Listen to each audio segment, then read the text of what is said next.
Open Documents. Open the Rockstar Games folder. Open Red Dead Redemption 2. Open Settings. Select the system file. Right-click it. Move your mouse to Open With and choose Notepad. Click on Edit and click on Find.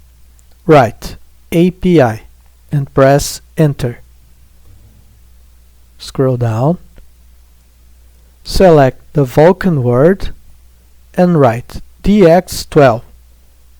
Click on File and click on Save. And close the file. Pay attention to the files called SGA Vulkan and select all of these files. Right-click them and click on Delete. And restart your computer. Like and subscribe to support my work, and is there any other solution you need? Tell me in the comments.